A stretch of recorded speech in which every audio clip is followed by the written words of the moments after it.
अस्सलामुअलैकुम गाइस, मैं ज़ाहिद अली मोरक्को से आप सभी का मेरे चैनल में स्वागत है।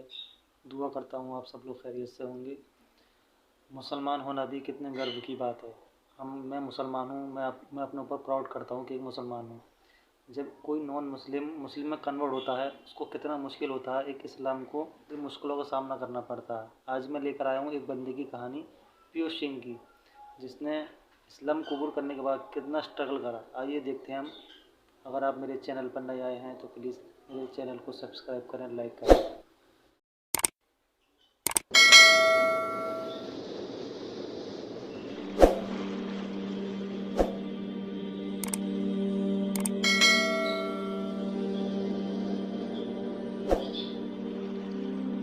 अस्सलामुअलैकुम वरहमतुल्लाहि वबरकातुहू। मेरा नाम है मोहम्मद अली। मैं जयपुर के राजस्थान के जयपुर ज़िले से ताल्लुकात करता हूँ और इससे पहले मेरा नाम पीयूष सिंह था। मेरी फ़ैमिली के अंदर मेरे वालिदैन के अलावा मेरे छोटे भाई हैं और जॉइंट फैमिली है एक्चुअली हमारी। चाचा चाची सारी पूरी फैमिली है अल्लाह के फजल से। इसके अलावा मैंने bachelor of computer application BCA की स्टडी की है जयपुर राजस्थान से ही। और दीन इस्लाम के ताल्लुकात मेरा जो एंट्री हुई इस्लाम में, मेरी एंट्री किस तरह से हुई उसके बारे में आपको थोड़ा बताता हूँ। ये बात है जी सन 2017 की, मार्च के महीने की। मार्च के महीने 2017 में मेरी ग्रेजुएशन का लास्ट ईयर चल रहा था। तो उस दौरान मेरे कुछ आसपास के पड़ोस के साथी थे जो जिन एक्चुअली मेरा सर शुरू से ही इस बार इस्लाम के स्टडीज़ के बारे में बहुत रुझान था। जैसे जो भी इस्लामिक स्टडीज़ हो गई या क्रिश्चियनिटी के ऊपर स्टडीज़ हो गई। मैं 6 महीने तक सर मैंने क्रिश्चियनिटी के बारे में भी स्टडी की है। 6 महीने तक मैं रेगुलर चर्च भी गया हूँ। मैंने उनको पूरा उनका मसलक, उनका धर्म, सब चीज़ देखी है। काफ़ी चीज़ें मैंने देखी, लेकिन आखिरी जो मेरा कंक्लूज़न निकला वो यही निकला कि अगर इंसान को इस दुनिया और आखिरत में कोई मुकाम हासिल हो सकता है तो सिर्फ़ और सिर्फ अल्लाह तबारक व तआला की कृपा और आशीर्वाद से ही हो सकता है। इसमें कोई दो राय नहीं है। और इस्लाम ही एक वाहिद रास्ता है जो आपको जन्नत की तरफ ले जा सकता है।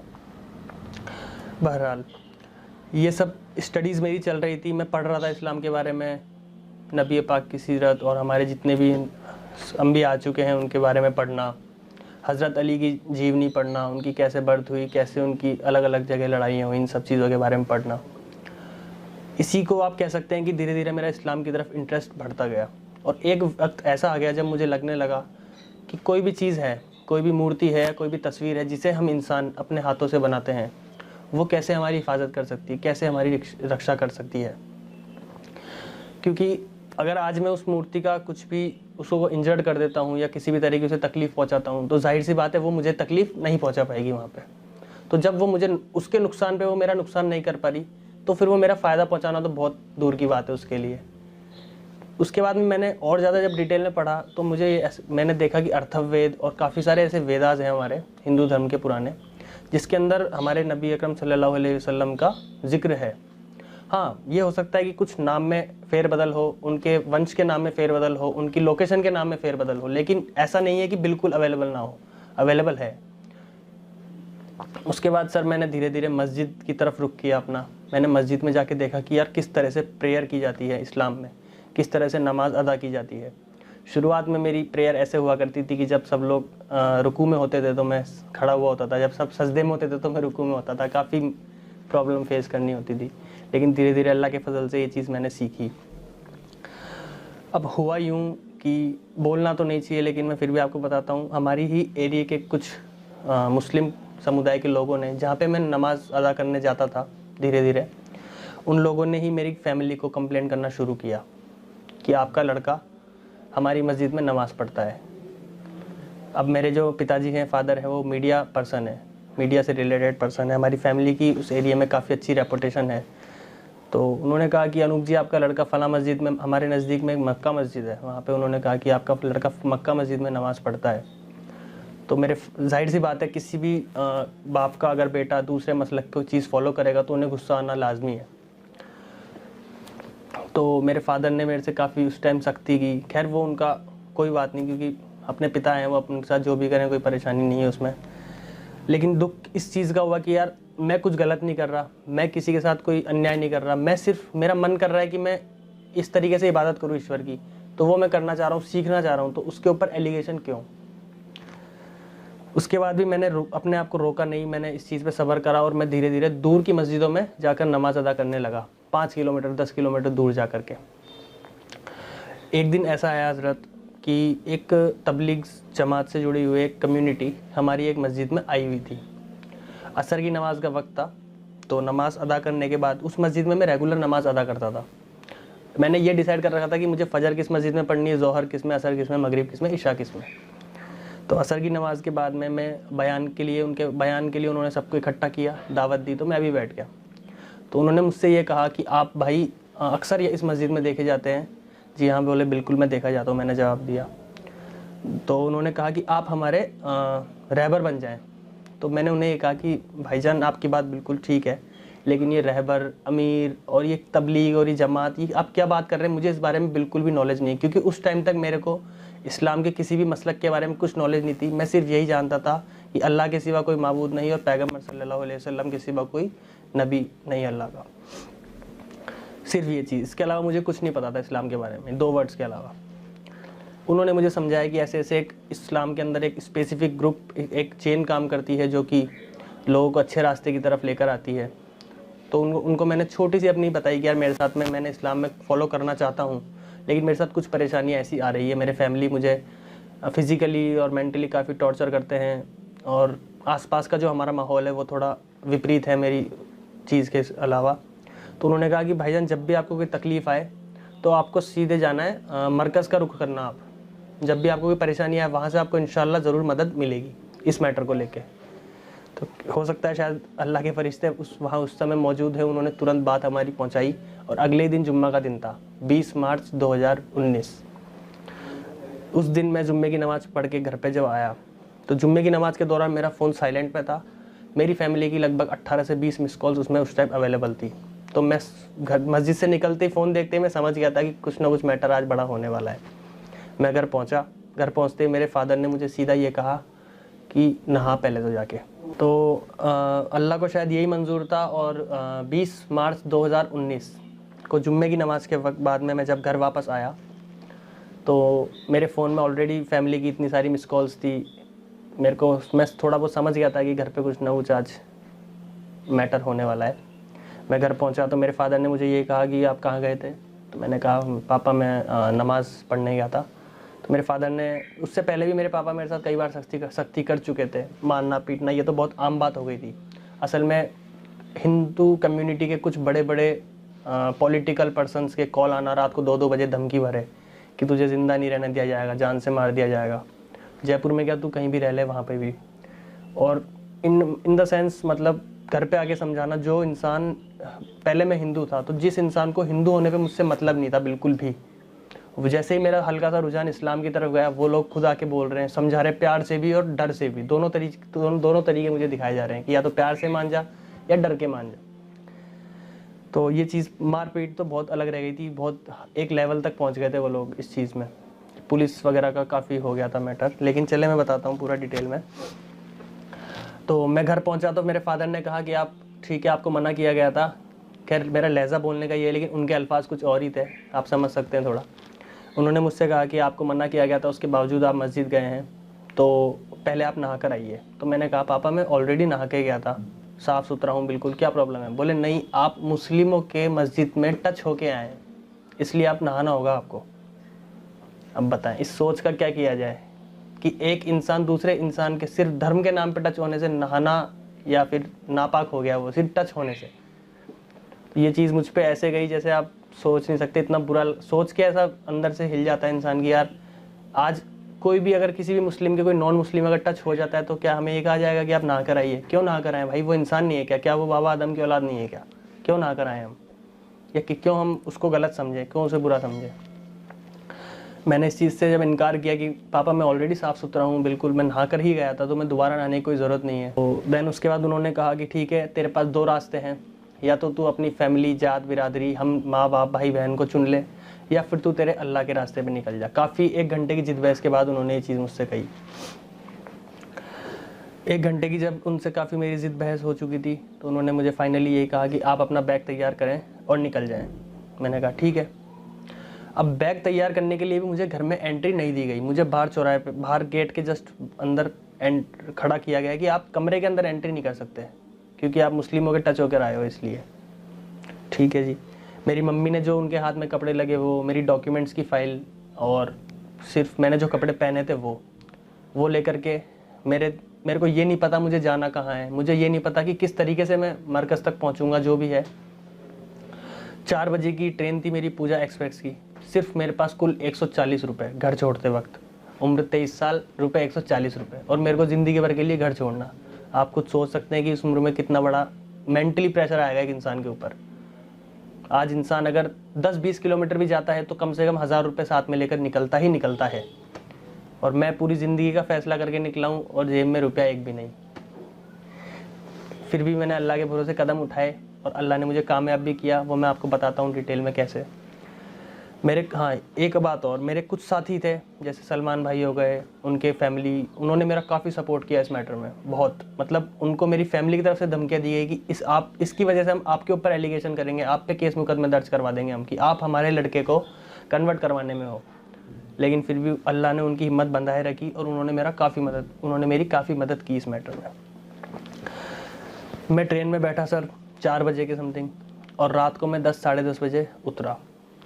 ना मैंने सुबह से कुछ खाया था, मेरी फैमिली ने मुझे फूड तक ऑफ़र नहीं किया था, नमाज़ पढ़कर ही मैं खाना खाता था जुम्मे की, ये मेरा रूटीन था हर बार का। उस दिन ना मैंने कुछ खाया था ना मैंने कुछ पिया था। 140 रुपये में से 110 या 115 रुपये की समथिंग की टिकट आ गई थी। वो टिकट लेकर मैं आ गया, मेरे पास 20-25 रुपये चेंज बचे थे। दिल्ली में मैं आया, पुरानी दिल्ली रेलवे स्टेशन पर मैं उतरा। पुरानी दिल्ली रेलवे स्टेशन उतरने में मुझे बज गए रात के 10:30 से 11:45। वहाँ पहुँच करके मैंने एक सरकारी पोस्ट ऑफिस पड़ता है, उनके गार्ड बैठे थे, उनसे मैंने कहा कि सर मुझे हज़रत निज़ामुद्दीन मरकज़ जाना है, और बस इतना ही मैंने उन्हें कहा, बाकी तफसील से मैंने उन्हें कुछ नहीं बताया। उन्होंने कहा बेटा यहाँ आप मैंने कम से कम आधे घंटे वहाँ बस का वेट किया, बस नहीं आई। उन्होंने कहा बेटा आप यहाँ नहीं, आप लाल किले जाएँ, वहाँ से आपको 407 ST, मुझे बस का नंबर तक याद है आज, 407 ST बस आएगी, वो आपको इंशाल्लाह निज़ामुद्दीन मरकज़ छोड़ देंगी, निज़ामुद्दीन रोड पे। ठीक है जी। मैं वहाँ पहुँचता हूँ निज़ामुद्दीन, पैदल लगभग पुरानी दिल्ली और उसमें फ़ासला होगा 1 से 2 किलोमीटर का। मैं वहाँ पे पहुँचा 11:30 साढ़े 11 बजे के समथिंग, और अल्लाह के फजल से बस भी आ गई। लेकिन वहाँ भी मेरे को पहुँचने के बाद में काफ़ी माहौल ऐसा लगा कि कोई मतलब चरस पीने वाले लोग बैठे हैं, चेन स्नैचर्स बैठे हैं रात को 11 बजे, और लॉकडाउन का माहौल लगने वाला, क्योंकि 22 तारीख से जनता कर्फ्यू लग गया था, इसलिए 20 तारीख की बात मैं आपको बता रहा हूँ।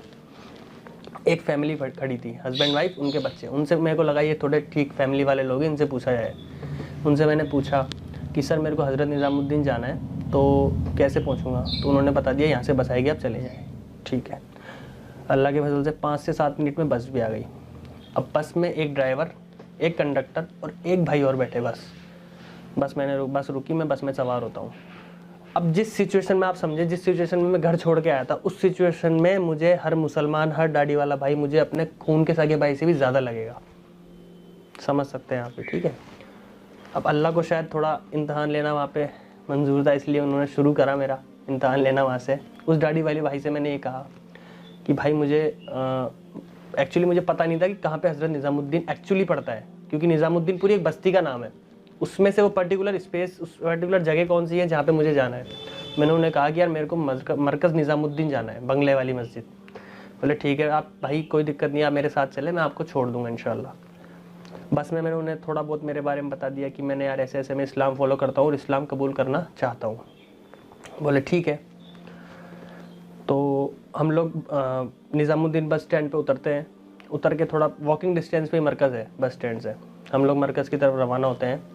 तो उन जनाब का बिहेवियर ऐसा था, आपको क्या बताऊँ मैं। वहाँ के जो यतीम भिखारी बैठे थे उनसे वो बदतमीज़ी से, साफ़ शब्दों में तो गाली बक के बात कर रहे थे, उनसे पैसे छीन रहे थे। एक इतनी अच्छी माशाल्लाह उन्होंने दाढ़ी रखी हुई, सुन्नती लिबास पहना हुआ है, और उनकी हरकतें ऐसी, तो तुरंत दिमाग में एक चीज़ जाती है कि यार इस्लाम तो बुरा नहीं है, बुरे हैं आज के मुस्लिम जनरेशन। इस्लाम तो बहुत ही अच्छा है, लेकिन आज के मुसलमान को देखकर अगर आप लोग ये सोचें कि यार ये मुसलमान है तो इस्लाम भी ऐसा होगा, ये आपकी बिल्कुल गलत सोच है। मैं ये चीज़ दावे के साथ कह सकता हूँ। अगर आपको देखना ही है तो हमारे नबी पाक सल्लल्लाहु अलैहि वसल्लम की ज़िंदगी देखें, उनके बारे में आप देखें। अगर आप आज के मुस्लिम मैं अपने आप को भी अच्छा नहीं बता रहा। अगर आप आज के मुस्लिम बड़े से बड़े मौलाना हो या छोटे से छोटा बच्चा हो, उनको देखेंगे तो आप परफेक्ट इस्लाम नहीं देख पाएंगे कभी भी। परफेक्ट अगर इस्लाम देखना है तो हमारे नबी की ज़िंदगी आप देखें, कुरान शरीफ और हदीस देखें आप। बहरहाल जैसे ही उन भाई के साथ मैं चलने लगा, उनका बिहेवियर देखा तो मैं थोड़ा शॉक हो गया कि यार मैं कहीं मैंने गलत इंसान से तो पूछताछ नहीं कर ली, क्या पता है मुझे कहाँ ले जाए। क्योंकि 23-22 साल की उम्र में आपको पता है इतना ही दिमाग होता है इंसान में, और पहले घर छोड़ने का पूरा प्रेशर टेंशन दिमाग पे। तो पैदल चलने के बाद वो मरकज़ निज़ामुद्दीन के गेट पे मुझे ले आए। मरकज़ निज़ामुद्दीन के गेट पे खड़े थे ज़ुबैर भाई, अंडमान निकोबार द्वीप समूह की एक जमात आई हुई थी, उनकी जमात का एक साथी था ज़ुबैर, जो खड़े थे इस्तकबाल के लिए वहाँ पे। उन्होंने कहा कि यार ये लड़का है और इस्लाम कबूल करना चाहता है या करा हुआ है, ऐसे कुछ उन्होंने कहा, किया हुआ है शायद, और ये जमात में शामिल होना चाहता है। तो ज़ुबैर भाई ने कहा भाई एक तो क्या मेरा पहनावा ऐसा था, जीन्स टी शर्ट, और मैंने एक फ्रेंड से उधार मांग के टोपी ले ली थी, तो बस वही थी, और सुबह से निकला हुआ भूखा प्यासा, तो शक्ल सूरत बिल्कुल बदहाल हो चुकी थी। एक मेरे पास में बैग। उन्होंने कहा कि आप कितने वक्त की जमात में आना चाहते हो? तो मेरे पास इस बात का कोई जवाब नहीं। मुझे नहीं पता था कि चिल्ला 4 महीने साल लगता है इसके अंदर। मुझे तो ये लगा था कि हाँ ठीक है, ये वाहिद रास्ता है, इसमें निकलेंगे तो इंशाल्लाह अपन को नॉलेज अच्छी बढ़ेगी अपनी। तो उन्होंने कहा भाई अभी तो आप काली मस्जिद है वहाँ पे, काली मस्जिद में क़याम करें, इंशाल्लाह सुबह हम आपकी मुलाकात करवा देंगे। बोला ठीक है। तो वो जो भाई मेरे साथ में थे, जो मुझे बस में मिले थे भाई, उन्होंने कहा ठीक है बीच में पढ़ करके, ठीक है मैं इन्हें काली मस्जिद लेकर जाऊँगा, आप चिंता ना करें। तो मेरे को लगा यार क्या पता सही कह रहे होंगे, तो उनके मैं साथ चला काली मस्जिद की तरफ। तो रास्ते में ही 2-3 कदम बाद ही वो मुझे ये कहते हैं कि यार क्या तुम तबलीग के चक्कर में पड़े हुए हो, इससे अच्छा तो मैं तुम्हें सही जगह लेकर चलता हूँ। तो मुझे लगा चल ठीक है भाई, आप ले चलें, सुबह तक का फैसला तो मेरे ऊपर है, एक बार तो आपके साथ चलता हूँ इंशाल्लाह, क्या दिक्कत है। तो वो मेरे को नज़दीक की ही एक दरगाह में ले गए। वहाँ पे मैंने उन्हें जब बताया कि मैं जयपुर राजस्थान से हूँ, जो डिटेल मैंने आपको बताई पूरी तफसीर से, वैसे ही मैंने उन्हें बता दी कि यार मैंने इस्लाम कबूल करना चाहता हूँ और मेरे साथ में ऐसे हो रहा है और मैं अब क्या करूँ। तो उन्होंने मुझसे ये कहा कि बेटा देखो, लास्ट में मैंने उन्हें एक लाइन कह दी कि मैं तबलीगी जमात में शामिल होना चाहता हूँ। क्योंकि आप कभी भी आप खुद डिटेल में देख लें, आप इस्लाम की अगर सभी चीज़ों पर रिसर्च करेंगे तो आपको एक चीज़ पता चलेगी कि अगर सीखने की कोई सबसे अच्छी जगह है बच्चों के लिए तो वो है मदरसा, और बड़ी उम्र के लिए लोगों के लिए भी अगर सीखने की पर्टिकुलर कोई जगह है तो वो है तबलीगी जमात, क्योंकि वहाँ पे आपको बहुत अच्छी तरीके से नॉलेज सिखाई जाएगी। तो जब मैंने उन्हें चीज़ कही कि मेरे को तबलीगी जमात में शामिल होना है, तो हो सकता है शायद उनकी कुछ पर्सनल इश्यूज़ हो तबलीगी जमात से, वो लोग थोड़े एग्रेशन में आ गए, थोड़े से गुस्सा हो गए मेरे पे। गुस्सा होना ऐसा था कि मेरे पास में शायद 15-20 रुपये टोटल थे उस टाइम पे। मैंने दरगाह के बाहर जब चप्पल रखवाई तो उसने मेरे से वो पैसे भी ले लिए कि यहाँ चप्पल रखने का चार्ज लगता है, चलें वो भी कोई बात नहीं। देन उसके बाद में उन्होंने मेरे से कहा कि ये जो है अल्लाह के वली हैं, आप इनकी रेस्पेक्ट करो। मैंने कहा बिल्कुल करता हूँ जी, बहुत ज़्यादा। बोले ठीक है, ये आपको जन्नत तक पहुँचाने का रास्ता बताएंगे, आप इनसे दुआएं मांगे या इनके सामने सजदा करें, ऐसे कुछ उनके अल्फाज थे। तो उस चीज़ में मेरा उनसे थोड़ा सा आप कह सकते हैं कि टकराव हुआ। मैंने उन्हें ये कहा कि नहीं सर, जितना इस्लाम मैंने पढ़ा है, मैंने 0.0001% भी अगर पढ़ा है तो उसमें यही लिखा हुआ है ला इलाहा इल्लल्लाह मोहम्मद रसूलुल्लाह सल्लल्लाहु अलैहि वसल्लम, यानी अल्लाह के सिवा कोई माबूद नहीं है। अगर मुझे अल्लाह के सिवा किसी को माबूद मानना होता तो 33 करोड़ देवी देवता मेरे पास ऑलरेडी अवेलेबल है। 33 करोड़ देवी देवता हैं तो मैं एक और को क्यों वो करता, लेकिन मेरे को एक ईश्वरवाद में भरोसा है, एक ईश्वर में भरोसा है। तो आप कैसे ये चीज़ मैं आपको बता रहा हूँ, इतना मेरे को उन्होंने बोलने नहीं दिया। जैसे उन्होंने ये कहा, मैंने उन्हें मना किया तो उन्होंने हैंड टू हैंड मेरे गर्दन कपड़े पकड़े और मुझे धक्का दिया। बोले, उन्होंने शायद कुछ वर्ड्स का यूज़ किया था, वहाबी कुत्ता है या कुछ ऐसा ही कुछ कहा था। बोले ये ऐसे है, पता नहीं, मेरे को एग्जैक्टली याद नहीं है क्या कहा था, लेकिन हाँ थोड़ा बदतमीजी करके मुझे निकाल दिया गया वहाँ से। देन उसके बाद में मैं बाहर आया, फिर उसके बाद में मेरे आंसू स्टार्ट हो गए, हिम्मत ने जवाब देना शुरू किया। इतना तो मैं झेल लिया था, लेकिन अब जब मुझे लगा कि यार जिस इस्लाम के पीछे मैं सब कुछ छोड़ के आया, और मेरे को लगता था कि मुस्लिम कम्युनिटी के लोग थोड़ा बहुत तो अल्लाह उनमें हिदायत देगा और मेरा सपोर्ट करेंगे, वो लोग मेरे से ऐसा बिहेवियर कर रहे हैं। अब मेरे पास कोई ऑप्शन नहीं, पैसे ख़त्म, घर जाने का कोई ऑप्शन नहीं, सब चीज़ ख़त्म हो चुकी है। मैंने एक नज़र ज़मीन की तरफ देखी, बोले नंगे पैर है, सर्दी का माहौल है। एक ऊपर देखी अल्लाह की तरफ, बोले अल्लाह तू ही मालिक है, तू ही खालिक है, तू ही संभाल मुझे, अब क्या करना है। चल वापस मैं दरगाह से मरकज़ की तरफ आया। मरकज़ के बाहर यतीम चप्पलें रखी होती काफ़ी सारी, वहीं मैंने अपना बैग रखा। बैग रखने के बाद में वहीं बैठ गया मैं, और वहीं रोना, आंसू आ रहे मेरे बैठा हुआ मैं। तो एक गरीब बुढ़िया अम्मा आई, बिल्कुल बैगर टाइप थी, भिखारी थी बिल्कुल वो मेरे पास बैठी।